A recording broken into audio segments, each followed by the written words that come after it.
How do you go from celebrating your father on Sunday to witnessing his last breath the very next day? Yes, we all celebrated Father's Day Sunday, where we honored all our men in our life, spending their lives protecting us. But Monday night, something unthinkable happened in the very silent residential area of Puram, Bengaluru. The residents in the complex was taking their routine walk in the night, while something changed and they all suddenly froze in fear. Because what the resident found in their very own building in the basement was a father who was completely soaked in blood and was trying to gasp his very last breath.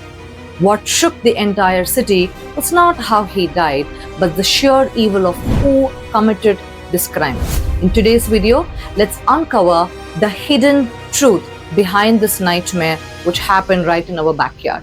Welcome to Unsilenced, where we give voice to those who cannot speak for themselves. And this is Soumya. Now let's get into the details of who the victims are. The man lying in the basement was 55-year-old Somasundar, who was a dedicated IT professional, a father and a husband. Now, he's not the only victim that night. On the third floor in the same building, police discovered two more bodies. His wife, 48-year-old Muttulakshmi, who was a homemaker who gave everything to her family, and younger daughter Supriya, who was 20 years old college student who had her life ahead of her. All three of them, one family, was just wiped out that night. Let's get into the crime scene. This incident took place in Sai Green Apartments, Seegehalli, Puram police limit by 8:30 p.m. Monday night. Investigators also believed that these victims were lured into the apartment separately and the killings could also have been pre-planned. Shwetha allegedly restrained her younger sister Supriya while her live-in partner Kenneth attacked her with the machete, and then he went to the parents, attacked and assaulted them. Despite being stabbed and severely bleeding, Somasundar still got up and walked out of that house. That is when residents found him soaked in blood in the basement. Barely alive, he spoke to the residents saying, "My wife, my daughter are inside the house. My older daughter and her boyfriend stabbed us. We all came only to advise her." Now, these were Somasundar's last words. He died soon after that. Now, look at the dying man's final act. He wanted to make sure that his families were found and also the truth was told. Now, that is heartbreaking. Let's get into the motive behind this murder. What could be inside a person who wants to wipe out their own family? That is when police uncovered a web of secrets that was tightening in the family for months. Two factors to look at. Now, Shwetha had been in a live-in relationship with Kenneth for past few months. The relationship, which was opposed by her own family, especially parents and her own sister. Also, allegedly, Shwetha had accumulated 30 lakh rupees debt, and her parents started questioning her about the money, which led to the repeated disputes in the family. That evening, parents, along with the younger sister, went to Shwetha's house to advise her and to bring her back to the house.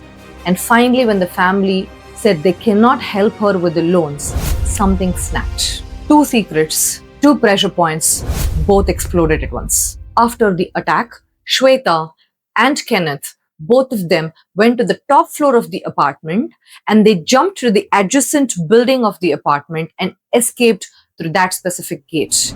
But Puram police acted really very swift. They started tracking the mobile signals, scanning the CCTV cameras, and also set up all the checkpoints throughout the city. Now, both Kenneth and Shwetha has been arrested. They both now face charges of murder and criminal conspiracy, looking at either a life imprisonment or a death penalty, which they both deserve. Let's look at the psychological factor behind the case. What breaks inside a person who could do this? One word: shame. Psychologists call it a shame spiral. It starts small. In this case, two things. One was debt, another was the hidden relationship from the family. Now, shame does not stay small. It grows. It feeds on itself. It cuts you off from every people who could have helped, a family or a friend. Especially the 30 lakh rupees debt The secret, which kept growing and eating them alive every single day. Now, every call from the family does not feel like love anymore. It feels like threat. And when the spiral is deep enough, your mind does something very dangerous. It stops seeing the family and starts seeing the enemy. Research is very clear. People don't do this because they are evil. People do this is because of the shame spiral, which convinces them that they are completely trapped. And these trapped people, when they don't see a way out, they create their own door. But police believe that this was planned, not a rage, but a cold choice. They did not snap, they decided. And the real weapon in this case was never a machete. It was the silence and the shame, which was never given a chance to heal at all. Mediator exists, debt counselor exists. One honest conversation with any of this would have left all these three people still alive today. Before I let you all go, I want you all to recall three names: Somasundar, Muttulakshmi, and Supriya.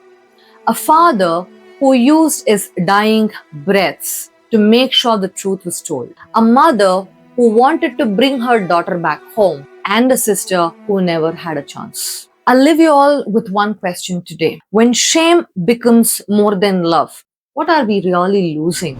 Because somewhere right now, somebody is drowning in silence. And all that they need is a person to talk to them.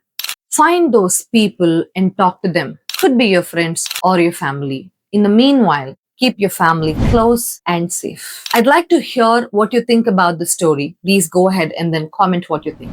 Now, if you're a person who's really interested in true crime stories, horror stories, and unsolved murders, please subscribe.